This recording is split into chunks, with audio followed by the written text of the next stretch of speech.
Dude, you know how I got this on my lip? Because it's been bothering me. Are you recording? Yeah. Tell us. How did you get that on? How'd you get this on your lip? Flossing my teeth. You got those little things that you can do and you can floss. No, in the mic. And you can floss your teeth. So we've had these other ones for a long time and they pop in and out really easy. Well, Stephanie got these other ones and it's like, I don't know if it's got razor wire or what, but it's they're a little bit thicker. And I'm like, and trying to push it between the teeth and I'm like, dude, what the heck? And it hit. And I'm like, ooh, that hurt. And then I pull the thing out. And I'm like, I got blood running down my thing. I'm like, oh my gosh, man. So that flossed my teeth, I busted my lip. I love the fact that that's how we're starting the show.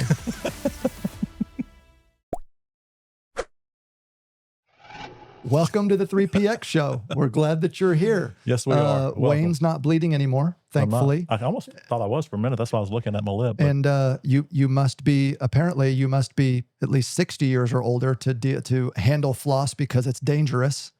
Dude, that's funny. Yeah. But we're glad you're here. We're going to talk about some cool stuff. Specifically today, we're going to talk about scaling with simplicity. And, because companies, leaders in general, have a tendency to overcomplicate things. They get too smart for their own good, and things are growing and moving, and it doesn't have to be like that. So we're going to talk about some of that stuff. But before we get started, WWW, and it actually kind of goes along with what we're going to talk about today and what's Wayne wearing. So talk about it. Perfection is the enemy of speed. So you can have one or the other, but you can't have both, right? You can get as close as you want to with perfection, and you can sit there and just keep, you can make something last forever, and it takes forever to get there because you're trying to be, you got to have it 100% right. And trust me, we want everything as right as we can get it. Or you can just fly through it and say, okay, 70% or 80% is good enough, and we're going to just move on. You got to know where that balance is, and to make sure that you go at the right pace. Number one, at the right pace that your team can handle it, right? You don't try to outpace everyone, and so that's super important. And what was one of the things when you first came, and I remember that very first dinner that we had when we were talking to you, and we were at a steakhouse, our wives together, the first time we ever met. Chop House, yep. And we were talking, and you made a comment that we still talked about today. I don't have the shirt. I need to get that shirt made too. But sometimes you got to slow down to go faster. I thought, what does that mean? And that was such a good statement, because really, if you slow down, fix the issues, get the things right, and you can go faster. And what you also said is, when you think about a car, if you don't have brakes, you can't go as fast, because the brakes allow you to go faster, because then you can slow down, right? And when you get back on the interstate, you don't just go to the fast lane. You got to get on and get your way over to it before you can get on there and go fast. And so, so it's either, you can get that perfection, and we want to get as close to that as we possibly can, but you want it to be right. And then you can start going faster. I have so many examples for this right now that we're going through. And it's going to ultimately lead into, scaling with simplicity and keeping things simple and avoid complexity. But I love what you said. I've never thought about it like this. Do you want to be perfect, or you want to be fast? Because you can't be both. Yeah. Dude, that was awesome. And I'll never forget, a wise man once told me, his name's John Trainer. I don't think he listens. I wish he did, because he's an incredible leader and a great guy. But he was facilitating a class or something. And he said, why do cars have brakes? And I'm immediately thinking, well, so they can stop, dummy. Yeah. Duh. He's like, no, cars have brakes so that you can go faster. And it's like, because it was leading into a conversation around compliance and safety and processes, and why do you have all these rigid, structured things? I never told them this, but that conversation right there really, I won't say changed my life, but it was a pivotal moment for me in how I thought about organizational structure. Being loose equals being fast, but it doesn't equal being right. Yeah. But when you are tight, and when you are rigid, and when you have structure, you can be really good and you can be fast. But if you try to be perfect, man, you'll bottleneck everything. Grind to a halt. It'll slow the whole process down. Because when do you hit perfect, right? Yeah. You never hit perfection, because as soon as you think you're there, there's something else that pops up, and then you got to fix that. And then it never stops. That's scope creep. That's when that starts happening, because things just start piling in.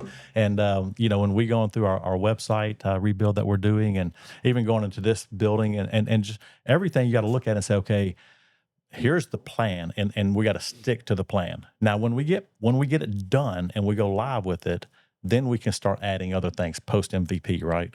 But until then, you got to stop that scope creep, and it's a real thing, because when you have a project, no matter what it is, if you don't set the boundaries and set the line, draw the line, the line in the sand, and say, okay, guys, this is where we are. Here's the things that we're going to do, and then that's it. Once we get that done, now we know that we're good enough to do what we need to do and go where we're going, and then we can start adding the other things post, right? And so that's a big part of it. But that scope creep can kill you. If you only knew, just with the building alone, the requests that I get, and I'm not saying I'm not going to do these at some point, but I have had multiple requests for gymnasium. We got to have an exercise area where people can work out on their break and all that kind of stuff, to the point where, like, we reached out to our insurance lady and was like, hey, can I even have a gym on our work site? Does our insurance even cover that? Yeah.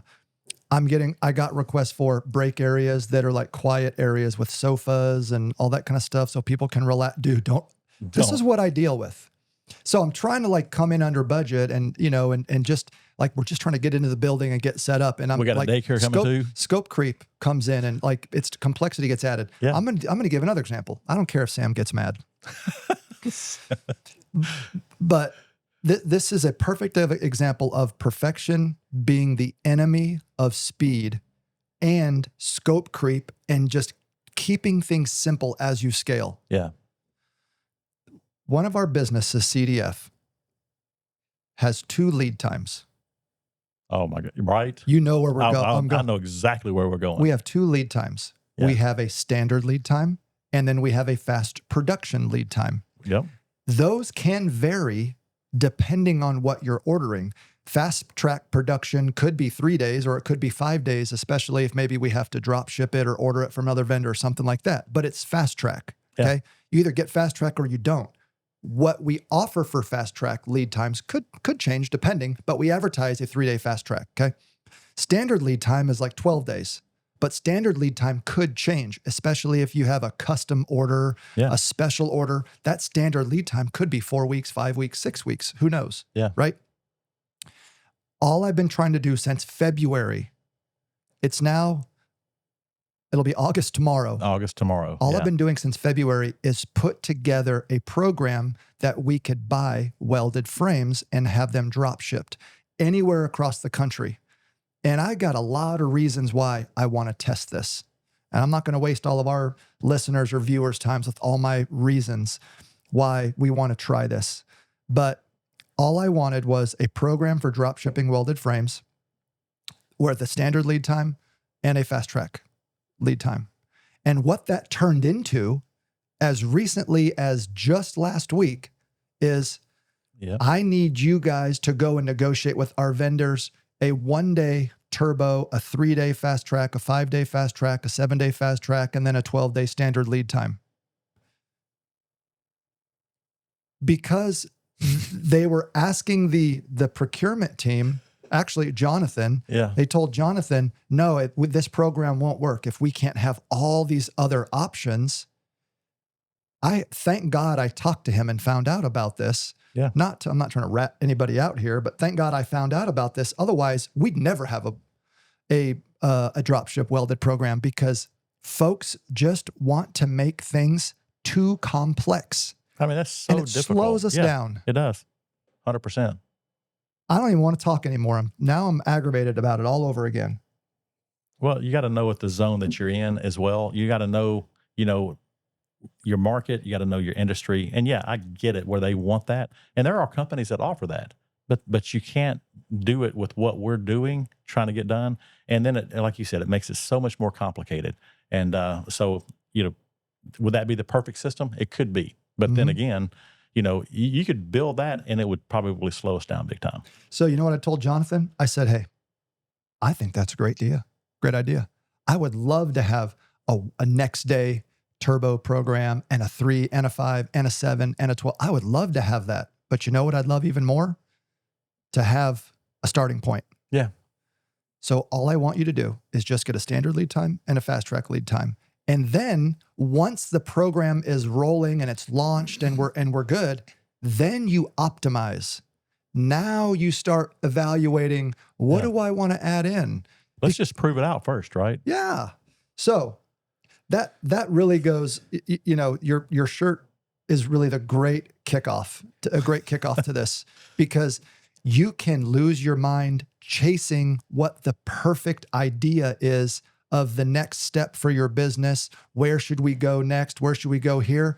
And sometimes you just got to do MVP, minimally viable product, to just see if this is something that's going to add benefit to you or not. Because what you want to do, your goal as a business leader needs to be, if you're going to fail, fail fast. Don't drag failure out 6 months, 3 months, 12 months. If you're going to fail, fail fast so that you can pivot and try something else. But if you spend all your time trying to get it perfect and then you fail, lockers. Oh my gosh. Let's don't even go there. No, I'm not. We're trying to keep it positive here, try to keep right? it positive. But you spend months and months and months and months and months building a program, making a website, all of these things only to determine, dude, we can't even make money doing that. Oh, yeah, the wrong direction all the way around, and the amount of money and effort and the time that we spent doing it. And, you know, of course, you got to have, sometimes those failures can help you grow and help you do, and it's lessons learned, right? Yes. And we know what not to do the next time. And so, yeah, I get it. I mean, you know, so it always, those kind of things happen. I mean, any good business, they're going to try different things, because if you don't try at times, then you're not growing. And so we're growing, but sometimes you got to slow down to go faster. And when we're trying all these different things way too fast, that's what can really hurt you, because now you're trying to go too fast. You're trying to add too many different things and grow beyond what even our operations, what our departments, what our people can handle. Yeah. Slow down to go faster is really about narrowing your focus, not chasing a lot of different things. Narrow your focus. You get more things done by focusing on less things. If you're trying to get 10 things done, you're going to get 8 of them done, and 8 of them are going to be halfway good. Isn't that focus such a on 3. Yeah. Get the 3 done. Great. Then move on. 100%. But there's my 100%. 100%. But isn't that such a great statement that you learned from that guy? Because, you know, we always look at brakes as just, hey, that's just to stop the car. It takes some people they'll look at it and they'll get such a different perspective out of the whole thing. I'd have never thought. Never. I'd have never thought like that. Yeah. Hey, the brakes are there so you can go faster. Wow. I would have never thought. Dude, boom, what an idea, you know, right? That's just but it opens it up and you think, man, what a statement. And it's such a simple phrase. But it's so good. That's why I am you know, like, I got to out myself a little bit. So last night, like, you're going through the close on the new building and all that kind of stuff. And I've been micromanaging. Let's just call it. It is what it is, because we have a lot going on. Yeah. And I'm afraid that we're making mistakes or dropping balls. So I've really had my hands on everything, and I'm following up on things that I would never follow up on. And that includes my boss. So last night, there's emails coming through about the building close, and they're asking Wayne, do you have the wiring instructions? Do you have all this stuff? So, like, I text Wayne, are you monitoring your emails? And he texts me back, yes. And as soon as, like, I'm reading the yes, the phone rings, and I pick up the phone, and Wayne says, yes, I'm monitoring my emails. I've been talking to Brian and Dan all day long. I got the wiring instructions. I've already talked to the bank. I got this set up. The paperwork's been delivered down to Franklin, all these things. And I was like, so what you're telling me is you're a big boy and you got this. But what I really appreciate is that you understand, like, you didn't take offense to that. No. You didn't say, stop micromanaging me. But, like, you recognize, you know, where we are right now and kind of where my mindset is. But also, I think you appreciate that I'm trying to have very rigid structure and accountability across the organization, because the simplicity of those breaks helps us go really fast where we don't make mistakes. Well, it's also that accountability too that helps you. You want people in your life that will say something that will just help you, in case it does fall through the cracks. I mean, because there's some things that you said, hey, did you fill this out? We got a deadline to have it out by Monday or something a couple of weeks ago. I'm like, ooh, I didn't, and so I went through and I filled out the forms and answered the questions that you had already done, and I did, and so I was able to submit the paperwork on time, which was fantastic. So you need that accountability. You need the person that can speak into your life that says, "Hey, you know what? Let's step back for a second. Let's talk about it." I can bring my phone back where I took a picture of scripture and I came and had to talk to you about it. And we needed that, but we need that accountability, right? That's one of the lost episodes. That it may be on that. It was on that, wasn't it? Yes, it was. It was, yeah. People will never know about that if Quentin doesn't get this SSD back. Yeah, well, we may have to refilm that, but refilm it, and hopefully I'll remember that part Quentin. of it. We love you. We love you, Quentin. Could have happened to anybody. It could have. But it's important to have those people in your life. I'm so glad you said that because I totally forgot what we talked about. All I remembered was hot SSD, like burning Quentin's hand. That isn't just about when it comes to the business things. Yeah. Because we're good at that too. But I'm not trying to get wrapped up in this whole astronomer thing, the company and the cold and all that kind of stuff. But when that happened, that it was this, I guess it was this week, you and I were in the office and we were having a conversation about accountability to each other. And it's like, we can't be that CEO or that leader that gets caught on stage in front of the world doing something stupid that they know, like too many people are counting on us. Yeah. The way people view our brand, our family, our reputation. So we had a conversation of just like, are you doing what you're supposed to be doing? Am I doing what I'm supposed to be doing? Because we're not going to get 10 years down the road and have a Coldplay moment. Yeah. We have to be able to hold each other accountable and have those tough conversations about, are you living right? Are you making good decisions? So I appreciate that about you. And the thing about it is, and I appreciate that about you too, because we can have those conversations and be genuine about it and be able to tell the truth and say, hey, and if I'm struggling with something, I can tell you I'm struggling with something. You can do the same thing. And that means so much when you have that person that can help you through a situation and not judge you for it, but can say, hey, here's what we need to do and how to do it. And that goes, man, that's such a powerful thing because temptation comes and some people fall to it and some people are strong with it. But the biggest thing is don't put yourself in that position, and do everything that you can to make sure that you're doing it. Because it doesn't just affect you. Dude, think about how many people that's going to affect in that company. Think about it if it happened to either you or I in this company, how much it would affect. I mean, because it tarnishes reputations big time. It can hurt not just you or you and your spouse, which is going to hurt tremendously, but it's got the kids, but it also has the people here that have always viewed you as a certain type of person that you've worked hard to build that reputation, and it just takes one time to destroy it. Man, we've said this 100 times. It takes a lifetime to build a reputation and only one bad decision to destroy it. Yeah. It's not worth it. No, it's not. So back to scaling and keeping things simple. One of the notes we have here is how do you grow without losing your soul? Because when you read on LinkedIn or when you're in these awards ceremonies and we're celebrating these companies and we see 80% growth, 30% growth, 20% growth, all these things, it's like, man, that's sexy. It's look at that, man, all these things going on. But there's danger in growth because you can lose the soul of your core values in the middle of you're hiring people who've never worked in our environment before. And I'm not saying we're hiring bad people, but they bring bad habits or bad core value expectations or, from other companies that maybe don't think the way we do about, loving people. So you're in an environment where you're hiring people and you're trying to keep your culture together. But there was a situation that was last year in the first quarter, and you'll remember this when I start talking about it. We were growing like a weed. And anybody else would have been celebrating and happy, like 30%, 40% year over year growth in our large core CDF business, growing like crazy. But we had a budget and an expectation of having more growth than what we actually had. Yeah.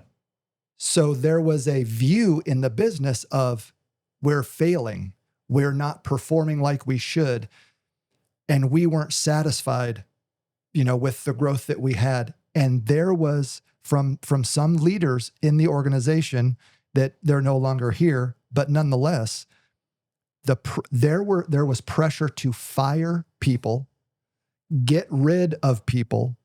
There was a negative culture of you're not performing and you're not doing your job. We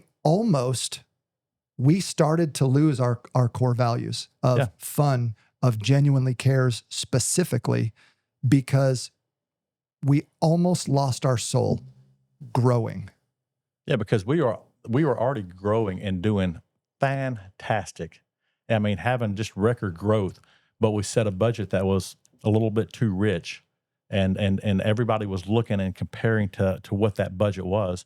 And it wasn't a bad budget, but it was a budget that was, in a sense it was, and how we structured it. We actually hit the numbers, I think, that we were going for. It was January is what wrecked us. January is what wrecked us. We overprojected January, and we started the year off. Yeah. And we, yelling at people. And it, man, you talk about just destroying too, because it did. And really, the way we're doing the budget now makes a little more sense of how we're doing it. But we just went from December to January, and we almost level lined the budget. And we should have gone with the bell curve that our company always goes on, that projection. And if we'd have done that, it'd have been perfectly fine. It would have been great, because later in the year, when the budget was a lot lower, we were crushing it and went way over. And I think we had to make an adjustment in H2, right? Mm-hmm. We did, which made a big difference for us. But it was people just kind of going after one another, and it was starting to become a little cutthroat. And which is the last thing you need. You don't need backstabbing, finger pointing. Yeah, it's that's not what it's about. Especially when you're having success and you're doing it right. And but it's also about the right people in the right spots, right seats, and making sure that we're doing the right thing, and how do we help each other out. And the last thing you want to do is lose your culture, lose your soul or your business by having a bad budget. It's already hard enough. Like I said earlier on, you're high. This time last year, over 50% of our employees had been here less than a year, which is already difficult enough. So right? It's already hard. You're constantly telling the story. Who are we? Selling the why. Why are we different? You're enforcing all this culture. Like, it's already hard enough keeping the train on the tracks with over half your company being new people, and they don't know what genuinely cares looks like. And they don't see it with all that, right? That was I thought they were this kind of company. Talking about it now, that was a rough time. A very rough time. I can only imagine for how our people felt. Yeah, like that makes me feel bad for our team. You come on board and we say we're one way, and then it's like it's just more words on the wall. Just another company with words on the wall. That's what I was about to say too. Is you got your core values on the wall and you write them, but you're not speaking them. You're not talking them every day, and that's just not who we are. Yeah. Well, we mentioned a couple times bad budget, and I feel like I got to throw a lifeline here. So the change that we made, the fundamental shift that we made from our forecasting and our budget setting, it wasn't just previously. It was a little aspirational. We were basing on what we were. Now, we were data driven. Don't get me wrong. We were looking back at seasonality, dollars per day, and all those kinds of things. But we had experienced growth to a certain degree that we just assumed, okay, we'll do these things plus add another 30% to that because that's what we've been doing, and we'll hit this number or whatever. And you find out real fast that that's not, eventually that runs out, right? So the shift that we made was #run rate. So now you hear me say run rate all the time. Yeah. What's our run rate for conversions? What's our run rate for quote volume? What's our run rate for expenses? And that's what we start as a baseline for our budgeting process. If we just continue doing tomorrow what we're doing today, what will the next 12 months look like? Yeah. That's run rate. Then that number doesn't change up or down unless you can tell me what's going to happen or what you're doing to change it.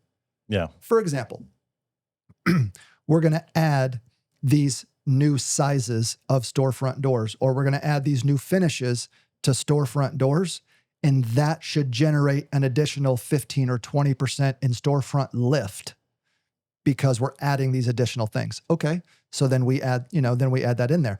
But you need to be able to articulate your changes up or down, your changes to your run rate budget, both on the revenue side and the expense side.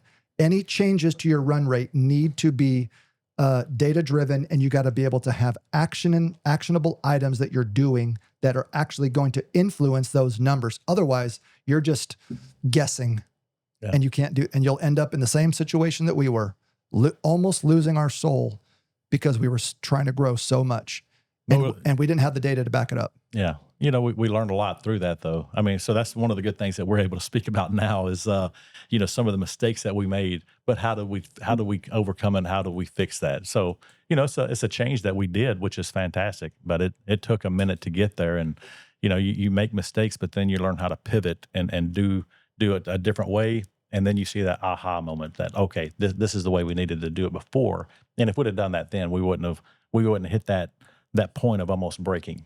Of who we were.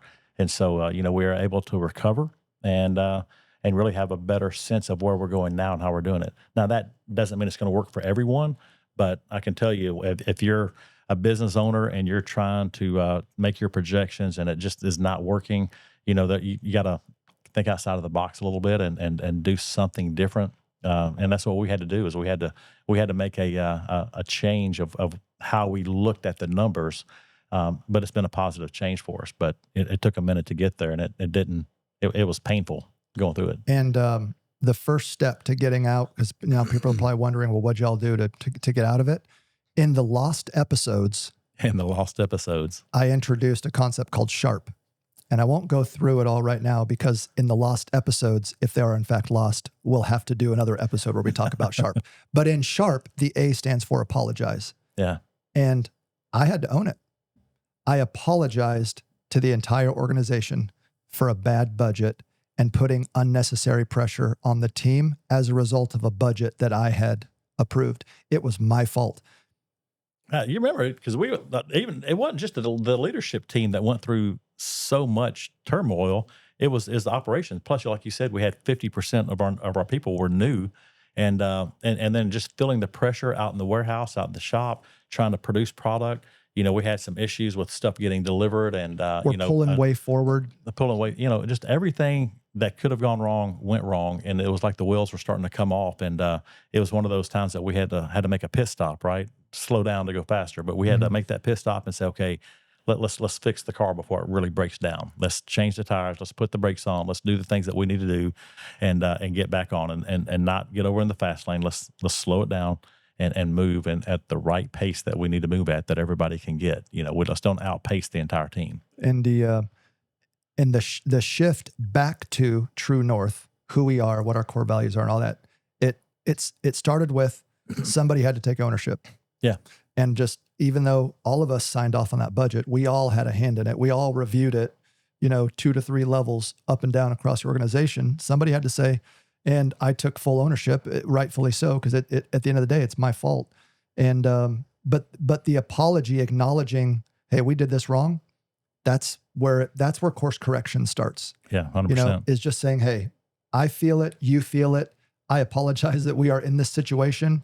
I see it, and I'm going to start making changes to make it better. So, if you get a chance to watch the lost episodes, the rest of SHARP is pretty good. Yeah, if you get a chance to watch that. If you get a chance. Yeah, because they're lost. There's going to be some heavy editing in this episode of Quentin taking out any reference to the lost episode and hot SSD cards. Okay, we only got like a few more minutes here because we said we want to make this one high impact and quick.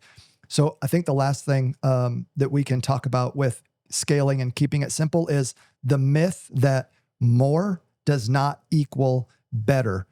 And I'll give you a quick example in our business.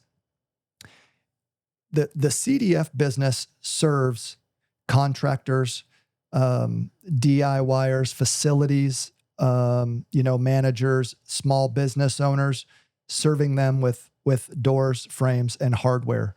one of the things that CDF does really, really well is accurate quoting, instant online, fast production, and great quality. Okay. But CDF serves a very small niche Right. in that world, commercial door frames and hardware.